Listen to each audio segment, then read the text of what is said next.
नमस्कार बंधुरा सकलके जानाई सुप्रभात। आमी चित्रा आमार এই ছোট্ট পরিবারে তোমাদের সকলকে জানাই অনেক অনেক স্বাগত আর অনেক অনেক ভালোবাসা। আশা করছি দূরে বা কাছে যে যেখান থেকে আমার ব্লগটি দেখছো সবাই খুব ভালো আছো, সুস্থ আছো আর আমরাও ঠাকুরের আশীর্বাদে আর তোমাদের ভালোবাসায় অনেক ভালো আছি। प्रतिदिनेर मतो शुरू करছি আরেকটি নতুন ব্লগ। आशा করছি আজকের ব্লগটিও তোমাদের সবার খুব ভালো লাগবে। আর এখন বাজে সকাল 5:30 আর আমি এখন থেকে আজকের দিনটা শুরু করছি তোমাদের সাথে নিয়ে। আর সকালবেলা ঘুম থেকে উঠেই আমি কিন্তু বাসি উঠোনটা আগে ঝাড় দিয়ে নিচ্ছি। আর অনেক দিন পরে উঠোন ঝাড় দিচ্ছি, তার একটা কারণ আছে। কারণ সাধারণত আমি তো সকালবেলা উঠোন ঝাড় দিতে পারি না, তো আমার আগে মা উঠে, তো বেশিরভাগ দিনই কিন্তু মা উঠোন ঝাড় দেয়। তবে আজকে মার একটু জ্বর আছে, তো সেই জন্য মা সকালবেলা ঘুম থেকে ওঠেনি, তো সেই জন্য আজকের উঠোন ঝাড় আমি দিচ্ছি। তো চলো সারাদিন কি করছি না করছি সবটাই তোমাদের সাথে শেয়ার করব। সাথে থাকো, সঙ্গে থাকো আর দেখতে থাকো।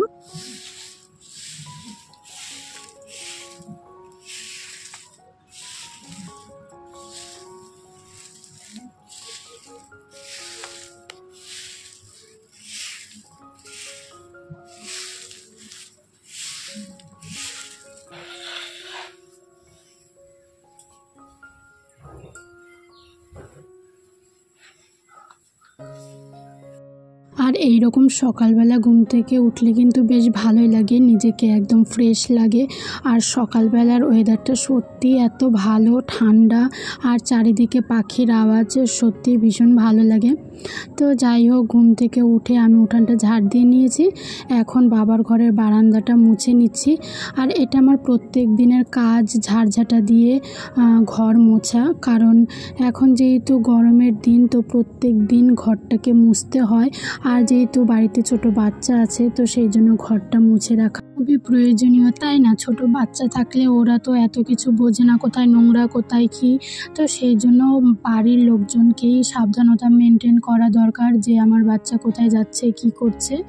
তো সেভাবেই আমরা পরিষ্কার পরিচ্ছন্ন করে রাখি। আর যতই হোক আমরা গ্রামের বাড়িতে থাকি, আমাদের কিন্তু অতটাও মানে পরিষ্কার পরিচ্ছন্ন না, ওই নোংরা আশেপাশে একটু আধটু থাকেই, তো সেগুলো নিয়েও খেলে অনেক সময়। তো যাই হোক, ওগুলো তো বাচ্চারা একটু খেলবেই, তাই না? তো যতটুকু পারি চেষ্টা করি সাবধানতা মেনে চলার। তো তারপরে চলে এসেছি আমাদের ঘরে, আমাদের ঘরটাও মুছে নেব। আর সকাল সকালে আজকে বাবা মেয়ে দুজনেরই ঘুম হয়ে গেছে, তো সকালবেলায় কিন্তু ওরা উঠে পড়েছে। আর কয়েকদিন পরে তো সকালবেলা ঘুম থেকে উঠতেই হবে। এখন থেকে একটু একটু করে অভ্যাস করে রাখা ভালো, কারণ পুজোর পরেই প্রাপ্তির স্কুলে ভর্তি, তো তখন তো সকালবেলায় ঘুম থেকে উঠতে হবে। তো এখন এত বেলা পর্যন্ত ঘুম থেকে উঠে মাঝে মাঝে যে ওর টেনশন হয় যে অত সকালবেলা ও ঘুম থেকে উঠবে না, স্কুলে যে মানে যাওয়ার সময় কান্নাকাটি করবে, তো সেটাই ভাবি। তো যাই হোক, তোমাদের সাথে গল্প করতে করতে এখানে আমার ঘরটা মোছা হয়ে গেছে।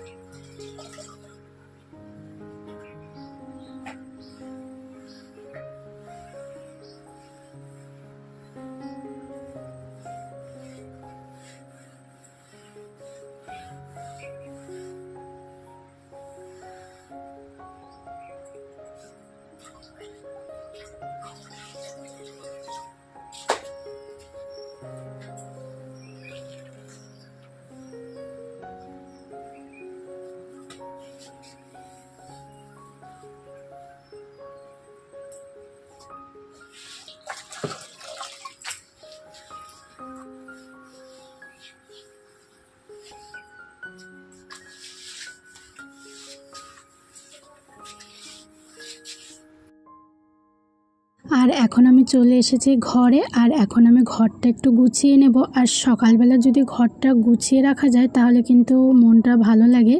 আর আজকে তোমাদের দাদার দোকান ছুটি আছে, তো সেই জন্য ভাবলাম যে আগে ঘরের সমস্ত কাজ বাজ করে তারপরে আজকে রান্নাঘরে যাব। আর ও গেছে বাজার আনতে, তো বাজার আনবে তারপর রান্না করব। আর এই যে এখানে বাজার থেকে চলেও এসেছে। আর দেখো 2 রকমের মাছ নিয়ে এসেছে, ছোট মাছ আর এদিকে বড় মাছ। তো কেটে ধুয়ে নিয়েছি। এখন আমি এগুলোকে ফ্রিজে রেখে দেব, কিছুটা রান্না করব আর কিছুটা ফ্রিজে রেখে দেব।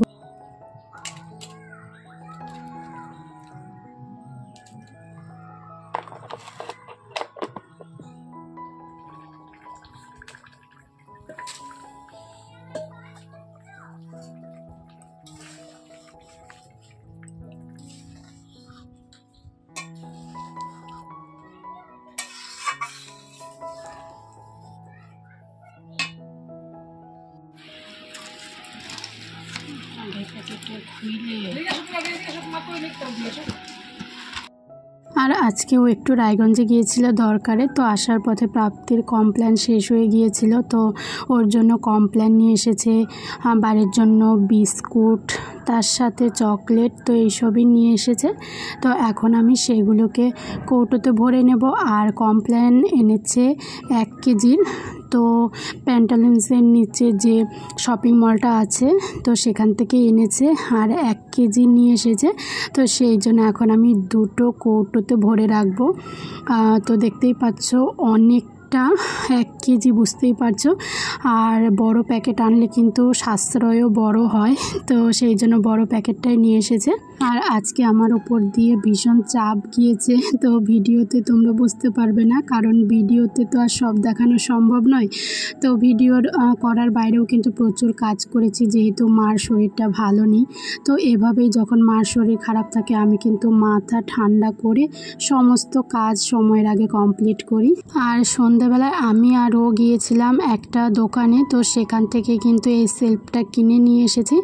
আর ফ্রিজটা সরিয়ে দিয়েছি, ভাবছি এখানে একটা সেলফ রাখবো। বুঝতেই পারছো বাড়িতে ছোট বাচ্চা আছে, অনেক কিছু রাখতে হয়, তো সেই জন্য ভাবলাম কিনে নিয়ে আসি। তো কিনে নিয়ে এলাম, এখন ভাবছি এটা বসাবো কোথায়। তো তোমরা অবশ্যই কমেন্ট করে জানিও কোথায় বসালে ভালো লাগবে। আজকের মতো টাটা।